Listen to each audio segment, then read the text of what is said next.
What's up, Reader? Tree Surgeon here, and yes, there's another chopper on the lift behind me. If you guys have been paying attention, you might have seen this bike briefly before, or maybe in the background. I've only talked about it once, but this is a year unknown Evo chopper. I didn't really know a lot about this bike when I bought it, but I paid $1,200 for it. And it had those two little words attached to it that everybody usually passes by when they see a deal: no title.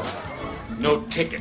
But for $1,200, I looked through the pictures, went and took a look at it in person, and I decided to take a chance on it. Now, let's go through this thing and see if I got a good deal or not, because you never know. Anytime you pay for something without a title, you might get hosed. And there's a lot of tempting deals out there of motorcycles with no titles, let me tell you what. And there's ways to get titles, but they're not always guaranteed, and you never know if you're going to be able to get one until you actually got your hands on the bike and you paid for it. Luckily, with Harley Davidsons, sometimes there's enough parts on the bike if you're willing to take it apart and sell it, even if it has no title or you're never going to make it run, you can get your money back and then some out of it. So let's go ahead and take a look at this thing and see what it's got and what it doesn't got. I mean, I already know what it doesn't got. It doesn't got a title, which is the first mark against it. But let's move past that. We're talking about other stuff, not that ugly stuff, the no title stuff. We're just excited about a new bike, right? Right. No, actually, right. Just kind of looking the bike over here, the first thing that stands out is obviously this big old engine. That engine is a 127 cubic inch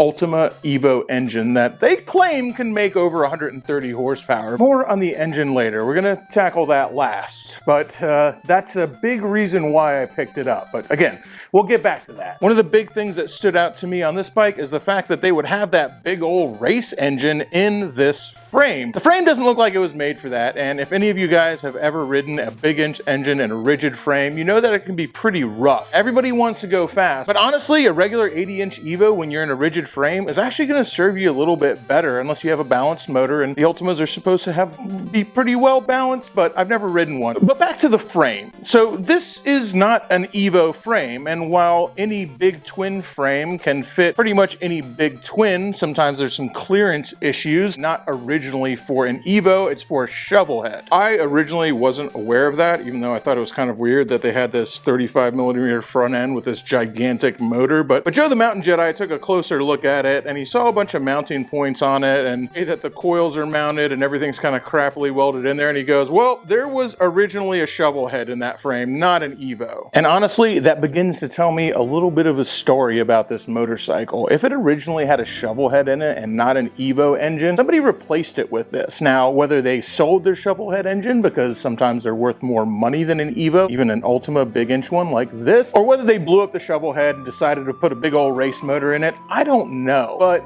this did not originally have this engine in it, and if somebody originally put this engine in it when they first got the frame, they were doing it on a frame that really wasn't made for it. Now, just because something's not made for it doesn't mean it won't fit. Ask a couple of my ex-girlfriends. All in all, what it looks like to me is the engine, transmission, and belt drive on this thing were kind of put in as an afterthought because they're way too nice for everything else that's surrounding it. Everything on this bike is kind of crappy. None of it's very well done. No offense if the previous owner is watching me, but I'm just being honest here. It's not very well done. It's not wired well. Like, nothing on the bike is done well. And the fact that it's got this newer big inch engine, really nice transmission, all polished, 3-inch open primary, all this really expensive stuff in here, oh man, it feels like a metal pinned on a turd. Like, what is this engine doing inside this bike? It's really odd. So let's start going down some of these parts, and we're going to start at the front here. The front end, a 35mm, it's not what I would put on an engine that's supposed to make 130 plus horsepower, but by gosh, somebody did it. These old school 35mm front ends that were on Harley Davidsons till the mid 80s, a lot of them came with dual disc up front, but most of them came with dual disc up front because the calipers were so crappy that you needed two of them to have any kind of stopping power. Besides all of that, a lot of guys still really like 35mm front ends. They aren't my favorite. It's not something that I would choose to put on a bike. I just think they look like thin little spaghetti noodles, and the 39mm, even though we're only talking about 4mm bigger, to me just has a much better look than the old 35 do. But some guys are traditionalists and they really love them. Something's only worth what somebody's willing to pay for it. I could probably get $150 for this front end if I really tried. If you go by eBay's price, which is God's price, and nobody's paying that unless you're really in dire need, people are selling these anywhere from $300, $400, sometimes even $500. I think a more realistic price for this is $150 to 200 bucks, and that's complete. It has extended forks. Sometimes people will pay extra for that. Sometimes they'll pay less for it because they don't need extended forks, but the front end's in good shape. It looks nice. It's not leaking. If you sell it with the calipers and everything, you could probably get 150 to 200 bucks for it at a swap meet. Going a little further down on the front end to the wheels, these are actually a score. These old 9-spoke wheels are actually worth a little bit of money. Now, if they were spoked wheels completely, they'd probably be almost worthless, maybe like 50, 70, 80 bucks, but these cast wheels are probably worth about $250 a piece. Of course, that's when somebody needs them. 250 bucks, 500 bucks for the set. That's the price that I'd want to get for them. Like $300 or $400 is probably more realistic, but I think if you sat on these wheels, you could get $500 for the front and rear set, or $250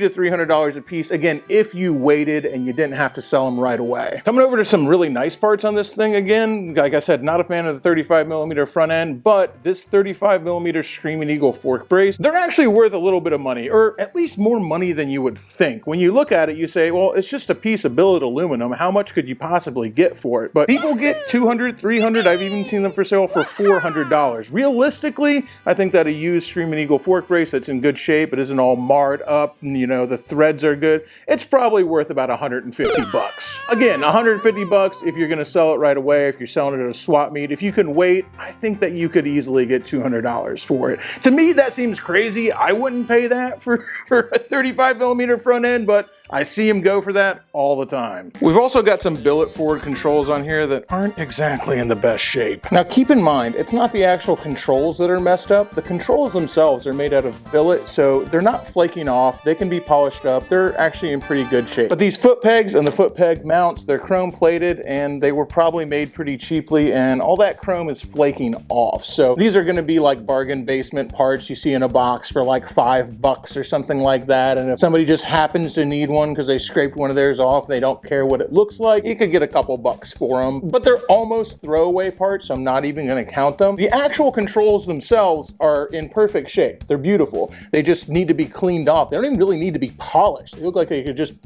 be wiped down and be in really great shape. Even then, they're not worth a whole lot of money. And that's just because they're so easy to get, Chinese made. And if you're gonna get some performance machine ones, they're pretty pricey. But these don't say performance machine on them anywhere. These are likely some kind of Chinese knockoff brand. They might actually be Ultima brand ones. I don't know. Realistically, they probably would have been less than $200 brand new, and they might be worth around 100 bucks right now. So not a lot for like this much billet. The amount of billet aluminum here seems like it would be worth a lot more than that, but 100 bucks on the high end, probably more like 80. Coming back here to the engine again, not talking about the engine yet, but the stuff that's on the engine. We've got these pipes, which is a big radius exhaust, which is made by Ultima. I think a couple other people make it as well, but these step down pipes look exactly like what Ultima's exhaust looks like. Brand new, you can pick up a set for under $250 shipped to your door, and these have been out in the elements. They're pitted, the chrome's pitted. The chrome's not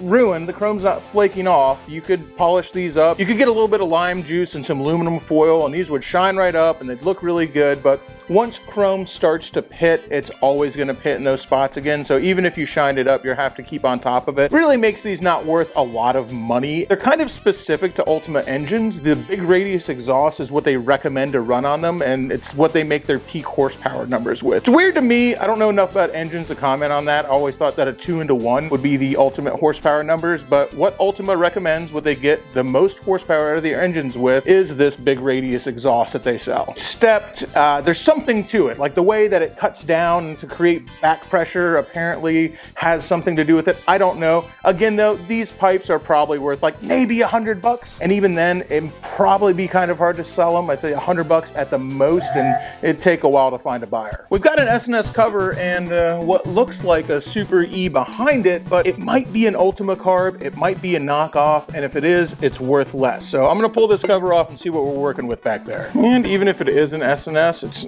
not worth like a ton. Used SNSs are freaking everywhere. Brand new, they're pretty expensive, like 400 bucks, 350, 400 bucks. With the backing plate and the cover and all that. But SNS just made so many of them that there is just, if you know how to rebuild them, there is a ton on the used market. It actually has an air filter, which is always a good sign. Let's see if we can spy there. Okay, it's an S&S Super G. If you guys can see in there, it is actually an S&S Super G. Either that or a really bold knockoff. Since it is an S&S, it's worth a little bit more. If you sold just the carburetor, maybe 150 bucks if it's not rebuilt. If you rebuilt it, maybe 200 bucks. If you sold it all together with the intake manifold back there, which is a nice polished S&S intake manifold as well, and the vacuum plate and the air cleaner cover, you could probably get 300 bucks for everything. I would think that 300 bucks is reasonable for the entire setup and even kind of a deal, especially if the carb is rebuilt. Now, if it isn't, maybe it's not as good of a deal, but still kind of a deal. All right, let's talk about the rear brake caliper. This is a GMA unit, which was really common on custom builds back in the day. My FXR had a GMA on it. You see them all the time on the back of kind of like old school bikes that you can still buy them new. And I think brand new, they're like $350 to $400. I personally would run Performance Machine. I think they look a lot better. I'm not super into the GMA look. It just, I don't know. I like Performance Machine better. Either way though, you could probably get 150 bucks for this rear brake caliper. Maybe 200 for the right person if it was rebuilt and ready to go, but I think $150 is way more likely. Still, one of those things that's kind of a surprise part and really nice, where if it's just got a regular rear brake caliper on it, it's kind of useless. But since it's a GMA, it's worth a little bit more, and that's worth noting. Kind of hard to see down here, but we've got a fully polished high torque starter. Now these can go for 300 or 400 bucks, man. They're pretty expensive, and I don't know if it works, so it's hard to put a price on it, but even used, if it's in good shape, it's gotta be worth $150 to $200 because these are not cheap to get a hold of. And like I said, don't know if it works or not. We'll figure that out in a little bit, but if it does work, that's a good desirable part that people are always looking for. And on to the transmission, which is a little bit of an unknown. The transmission is fully polished. It's a new style transmission. It's got the new style clutch in it. Like, it's definitely not a Baker, because Baker would put Baker real big right on top of the billet trapdoor of that transmission. So I have to guess that it's probably an Ultima or some other brand like that. The fact that it's got an Ultima engine in it makes me think that it's likely that it also has an Ultima transmission, but I don't know, and I don't know what it is. It's got to be a 5-speed or a 6-speed, judging from the way that the clutch cable's set up and everything else. But let's go ahead and find out, because that does change what it's worth. Okay, first, neutral, second, third, fourth, fifth. Do we have a sixth? Drum roll, please. And sixth gear. Pretty cool. So we do have a 6-speed transmission.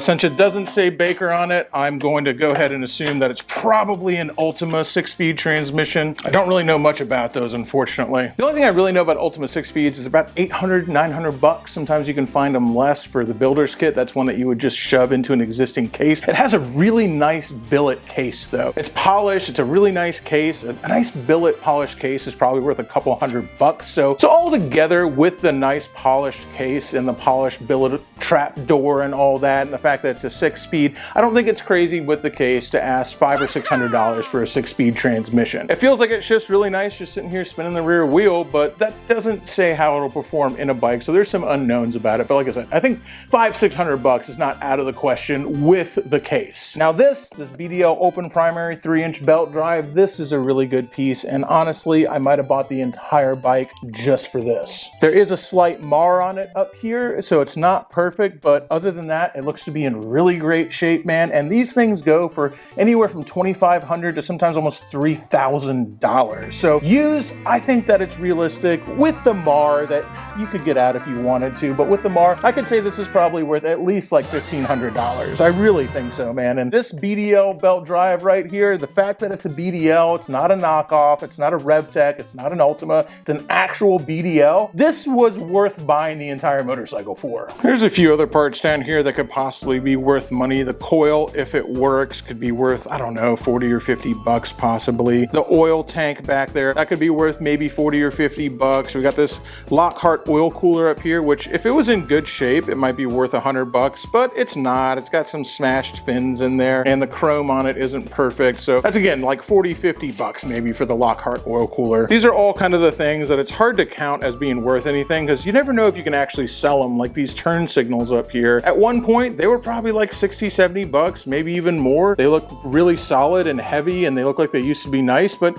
nobody really uses them anymore, man. And they also have pitting and flaking chrome on them. Like, again, you get 5, 10 bucks for them if they work, and that's when somebody decides they want them. And if I'm trying to be honest about what these parts are worth with you guys, and I am trying to be honest about it and just like err on the side of not only lower prices, because that's more realistic, but could you even sell it? It's kind of hard for me to count like these $5, $10 freaking find them in a cardboard box items, just because nobody really cares about them, man. I don't even know if you could even sell them. Let's go ahead and bring this thing down and look at what we got up here, which none of it's good, really. Some of it's not that bad, but none of it's good. We'll take a look at that before we finally get to the engine.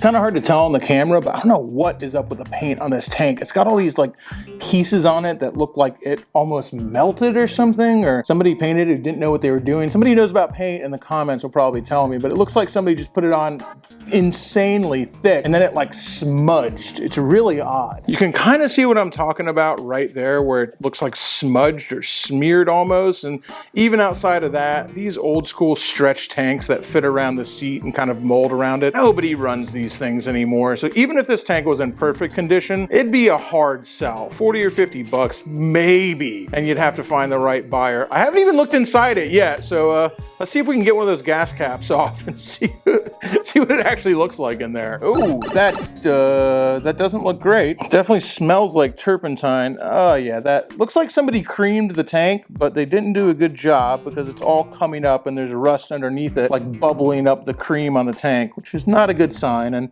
the gas inside it definitely looks like you could use it to stain your deck. I just don't know if they didn't get all the rust off before they put cream on it or what happened, but I'm gonna go ahead and take this down from $40 or $50 and go ahead and say 0. A lot of people wouldn't think that a Sissy bar would be worth anything, but even a bolt-on Sissy bar is usually worth about 100 bucks, even in not great shape. And this one, the chrome is fine on it. It's not flaking, it's not peeling, there's no bad spots on it. It's got 2 nice bungs welded on it there to support the rear fender and a rear passenger. The fact that it has 2 is nice because you can be a little more confident in how it's supporting your passenger back there. And it's already got bungs on it to bolt onto a hardtail down here instead of welding them. Now, some people would weld the Sissy bar directly to the frame, but I like that it's bolted on like that so you can take it on and off. That's not the most beautiful bungs welded on there, but this Sissy bar is set up pretty nice, man. And even though you're kind of stuck with certain size fenders and certain size hardtails back there, I don't know, man. The Sissy bar has got to be worth at least 100 bucks, I would say. Coming up to these handlebars, we've got a little bit of an odd case, but also pretty much worthless. The grips, the mirrors, again, these are all just like $5 items that you find in a milk crate somewhere. They're not worthless, but they're not worth counting if you're trying to say, was this worth it or not? The handlebars, normally these be worth about 100 bucks. They're drilled for internal wiring. Like, they're these drag bars. They could be worth money. The reason why I don't think they'd be worth anything is they have these built-in gauge clusters here. So this is actually welded in up here. I guess maybe to somebody they'd be worth it because they have these gauge clusters on them. But for me, I think that gauges on a chopper are stupid and you don't need them. And the fact that you can't remove this, it has to stay there. It's welded on. You'd have to ruin the chrome to get it off. That makes them worthless to me. So I wouldn't even try to sell these things. And if I did try to sell them, it'd be for like 25 or 30 bucks. And in before somebody goes, I'll buy them from you right now for 25 bucks. It's not worth shipping them. Handlebars are expensive to ship. Like, if you happen to come across me and I have them for sale, you can certainly have them for 25 bucks. But for $25, I'm not gonna try that hard, and you definitely don't wanna pay the shipping on them. Now, as for the, whoa, wait a second. Is that what I think it is? Nay, 'twas but a legend by Hrothgar's hammer, his the legendary blades of Damocles. I thought these had been lost to time, lost to history. Here they sit, though, beckoning me, emanating a sweet power. I only have but to pick them up, and I could rule the world. Yes, these are definitely a cursed item, and hard to put a price on these things. They are legitimately sharp. Bro.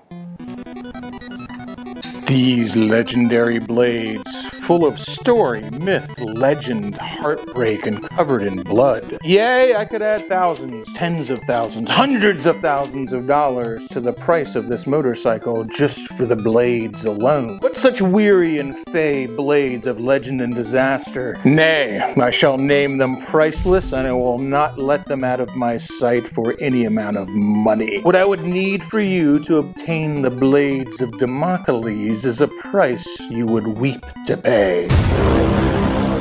Alright, let's get into the meat of this thing, and at 127 cubic inches, it's a whole lot of meat, baby. Now, we've already established that the bike is priceless due to the blades of Damocles on the handlebars, but we are trying to put a price on it, so we cannot count those. We can count the engine, though, even though it's an unknown. I've never heard this engine run. Now, brand new, if you were to buy an Ultima 127, one exactly like this, that's fully show polished. It looks a little dull now, but I could probably take a few hours with this, and you'd be able to see your reflection in it. It's all like a beautiful show polish, really great engine. A lot of people talk crap about Ultima, but at the end of the day, they don't make really bad stuff, and their stuff's actually made in America. Their early stuff was not, but they moved all their production stuff to America, and yeah, it's just a knockoff motor, but it's still made right here, and plenty of people run them for years and years and years with no problems at all, even though for whatever reason they get a bad rap, probably from their early days making their engines over in China. So brand new, polished Ultima 127 is gonna run you probably around $5,500. What is a used one worth? That's hard for me to say. $3,000? $3,500? I think that would not be insane. That'd actually be a pretty good deal for like a 130 plus horsepower, fully polished race Evo engine. Like, that's wild, dude. Even $5,500 compared to what S&S sells their big inch motors for, that's already a steal. A comparable 124 S&S, you're gonna be looking at probably almost $10,000 compared to $5,500 brand new and used. Like I said, $3,000, $3,500 maybe. But again, I paid $1,200 for this motorcycle, and I haven't heard this thing run. So let's see what we're working with. First off, let's see if there's even any oil in the thing. Oh, well, that's seen better days. Ooh, look at that. And there's actually no dipstick. And I hate it when they do that. Some of these old school choppers, they have no way to actually check the oil. Doesn't look like there's much in it, but since it's hard to see all around it, it might just be low. There might be nothing in there. I'm gonna go ahead and throw a quart in it before I start messing around, just so there's something in there. I don't think it'll hurt it. I'm not trying to run the thing down the block. And if I actually do get it to start, I'm not gonna run it for very long. I just don't even want to mess around with it, like turning it over and stuff like that, unless it's got some way to lubricate the engine. It'd be real funny if I just poured this quart of oil in there and it just dumped right out the bottom. Is it? Actually, I should probably check. I doubt I got any juice in this battery, but hopefully it's got enough. Oh, wait, there's no battery in it at all. I got a few batteries lying around though. This wiring is something else in here, man. Yikes. I'm almost afraid to freaking hook this thing up to power, man. It does have a push button starter down here, so I can hook it up to power and just cross my fingers, nothing starts smoking. Fingers crossed the whole bike doesn't start freaking melting the second I hook this thing up to power. It would not terribly surprise me. The wiring on it is suspect is an understatement. I don't want to run an unknown motor, and I definitely don't want to put any of this gas in this unknown motor, so let's go ahead and pull these spark plugs, make sure our gas is off, and we'll just see if we have any compression. Spark plugs look fine, or at least that one does. Not covered with like oil or smashed pieces of metal. That's a good sign. This one's definitely a lot blacker than the front one. Now let's see if we're going to be winners today, or if we got a little bit of a heartbreak. Now, I still think we've won already, but I'm curious to know what this engine's up to. Of course, this is all dependent on the starter actually turning the engine over for me to see if we got anything or not. Well, maybe. Let's see. All right, we got, first off, it turns over, which is a good thing. A little over 120 PSI in the front cylinder. Let's see what we're working with out back. Spark plug I took out of this one was darker, but not so dark that it looked like something was terribly wrong, but just not as good looking as the front spark plug. Fingers crossed. Let's see the tail of the tape on the other side.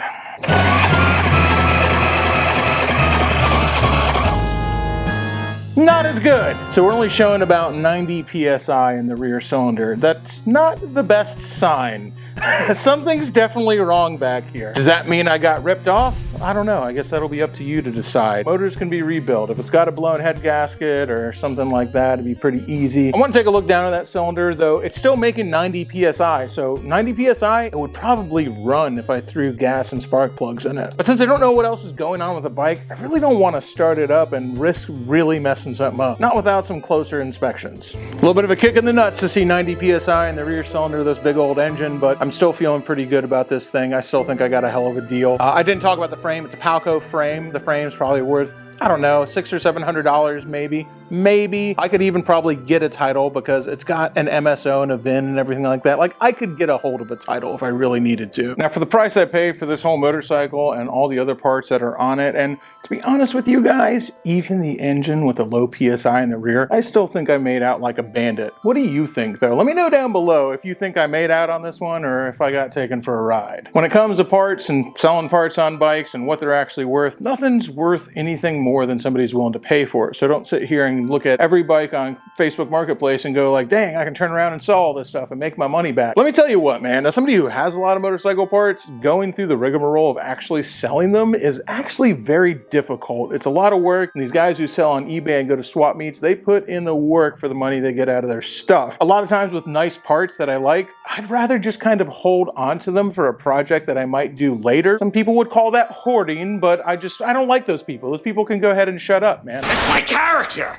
I'm the trash man. And that's why I've got a lot of motorcycles and no wife. Don't get me wrong, I love women. I love women. They just don't understand my mathematical equations when it comes to acquiring motorcycles that don't run and don't have a title. We do different kinds of math. Girl math is not compatible with N+1 math of motorcycle ownership that boys do, and actually a lot of girls out there do it too. So I don't mind holding on to this thing. I know I can find uses for it, but let me find out what's going on with that motor. I really want to know, man. We're gonna take a look inside there with Shelby's little scope and see what there is to see on top of that piston, see if there's a hole in it, though I don't think there is. At 90 PSI, it's still making PSI, so I don't think there's a hole in the piston. We're gonna have to measure the run out on it and make sure that we're not getting wobbly in there, and make sure that there's no particulates and little pieces of metal and in the engine oil. That horsepower glitter is not a good sign. So we still gotta check that out and a few other things, but it ends up all we gotta do is slap a head gasket kit on this thing and rebuild the top end, and we've got a running Ultima 127. That's a pretty damn good deal. Now, speaking of ridiculously fast Evo motors, let's go ride one that actually runs. That's right,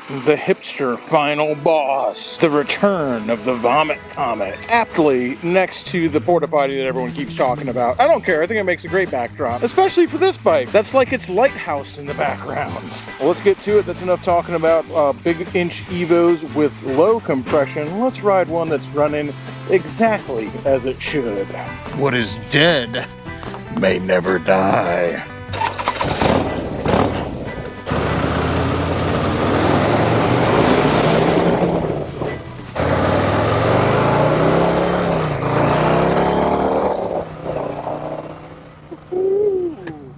Yeah, dude, this goes 0 to ramming speed just a little bit quicker than it did before.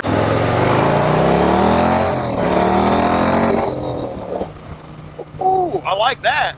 I'll leave you guys with one last thing. If you pre-ordered the It's Not a Cult design, one more of us, one less of them. Just keep your eyes peeled for the enemy out there, for the USPS. They should be bringing all your packages to you this week and the week after. Sometimes they take a few days to get there, but if it takes longer than 2 weeks to get to you, it's definitely lost in the mail, so send us an email. And if you missed out on the pre-order, can't really do too much for you about the Rule 34 sticker, sorry about that, but Brapstar.com is stocked up with the design. Now, we don't usually print a whole lot more, but we print a few more in each size. We've got small all the way to 5X and short sleeve and long sleeve, and they printed this extra big, so it really looks better than most do on the 5X. Really, really dig how this one came out. One more of us, one less of them. Make another biker, all right? That's the best thing you can do. Those are available now on Brapstar.com. We'll try to get those shipped out this week as well, but obviously all the pre-orders get packed up first, and that's what we'll be doing for the next few days. Till next time, y'all, keep it weird. Crashing through the sky comes a fearful cry. Shade tree.